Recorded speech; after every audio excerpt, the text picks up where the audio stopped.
Premier unboxing de ce NPGTV d'août. Très bien emballé, beaucoup de scotch. L'emballage est un peu gros pour ce que c'est, moi je sais ce que c'est, hein, parce que comme je commande pas au pif ces trucs la nuit, on peut deviner ce que c'est. En effet, on peut deviner ce que c'est vu que c'est dans le titre de la vidéo. C'est aussi simple que ça.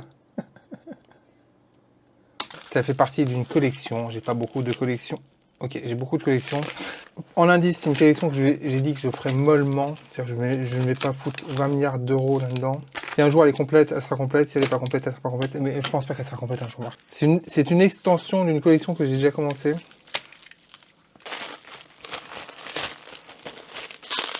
Il s'agit du CD single Hit the World par hasard. Le single de Hit the World. J'avais deviné. Trop fort. En très bon état, 5 euros. Je l'ai dit, du coup, c'est ça le défi de ma collection, c'est de... Il y en a 9, mais 8 sortis en France. Le 9e, c'est Gone Too Soon, sorti uniquement au Royaume-Uni.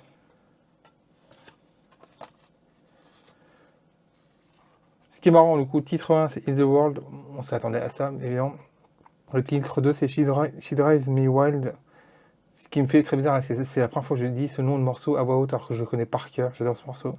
C'est marrant de mettre en face B un autre morceau de Dangerous, pourquoi pas. C'est pas vraiment... voilà. Ça n'a pas d'intérêt trop d'être fan et d'acheter ce single, même si le morceau est génial, on est d'accord. Donc l'idée c'est de récupérer chaque single de Dangerous en CD single. C'est mon premier en fait, de Dangerous. En single japonais, les long sleeves ça s'appelle, j'en ai 2. Avoir ça en intégrale, ça va être chaud patate. D'ailleurs, Gone Too Soon est sorti en long sleeve, donc il est sorti aussi au Japon. Je sais pas pourquoi sur Wikipédia il est sorti uniquement au Royaume-Uni. Et non, il n'y a pas le E encore, Marc. En 45 tours, j'ai acheté Remember the Time quand j'étais adolescent en brocante. Je ne sais absolument pas où il est.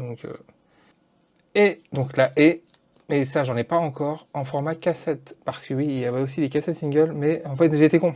Quand j'ai eu la fameuse idée de me lancer dans la collection des singles de Dangerous, au moment où l'idée germait en fait de la collection sur tous les formats, il y a 2 cassettes singles de Dangerous qui sont passées sur le bon coin à 5 balles, par 2 vendeurs différents, je crois, ou pas, je sais plus.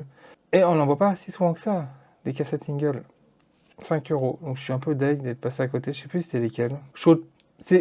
J'y vais calmement. Là, par exemple, il y a, je crois, Give In To Me qui est passé en 45 tours, mais à 10 balles, j'ai eu la flemme. Là, c'est pas dans le budget ce mois-ci, donc non. Ce que je veux le plus, en fait, en réfléchissant 2 secondes, c'est vraiment les cassettes. Les cassettes, franchement, c'est fun. Le but ultime, c'est les long sleeves, qui n'est pas possible d'avoir tous. À l'époque, via le magazine Black and White, le fameux magazine Black and White, j'aurais pu tous les avoir pour 300 ou 400 francs, je ne sais plus, les vendais.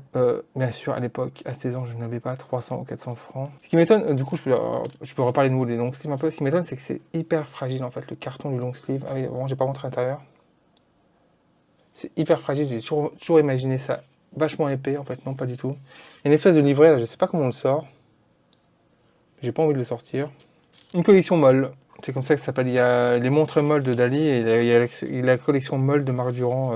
Mais c'est comment ça se remplir. Et je sais pas comment présenter ça. Pour l'instant, je vais tous les mettre là. Oh là, oh la belle photo. Je vais prendre une photo pour Instagram, s'il vous plaît. Abonnez-vous à mon compte Instagram. On dit à mon compte Instagram, pas à mon Instagram. Vous n'avez pas Instagram. Mark Zuckerberg a Instagram, mais vous n'avez pas Instagram. Quoi, je suis chiant? Bah oui, c'est un peu ma marque de fabrique. Instagram, je pense, c'est vraiment la plateforme où j'en ai rien à foutre. Dans le sens où je me fais plus chier à foutre des hashtags, des descriptions, je ne sais quoi. Mais en même temps, je n'ai rien à foutre. En même temps, tu fais je sais jamais si c'est les reels ou les shorts sur Instagram, mais tu fais les reels ou les shorts de NPGTV qui prennent pas mal de temps. C'est ça, je kiffe aussi les faire. Donc tu dis que tu t'en fous d'Instagram, mais bon, ok. Par contre, c'est vrai, non, par contre, tes reels ou tes shorts sur Instagram de NPGTV, tu mets comme quel épisode c'est, tout ça. Tu mets pas juste la vidéo au pif, sans date, sans rien. Donc tu t'en fous pas complètement, mais petite publi Instagram. Je vais noter ce monsieur. Franchement, il est nickel le CD. Pour 5 balles, là, ça déconne. Ce qui est marrant, c'est que je vois plus souvent des 40... je repars sur la collection Dangerous Single. Je vois plus souvent des 45 tours passer que des CD ou des cassettes ou les long sleeves encore plus. Donc c'est bizarre, je sais pas pourquoi. Dans les années 90, je pensais qu'on vendait plus de CD que de 45 tours. Je comprends pas, je sais pas en fait. J'avais un autre truc à dire parce que je suis très bavard. Qu'est-ce que tu voulais dire du coup? J'en ai aucune idée, Marc. Ok. C'est une affaire rondement menée. Eh oui!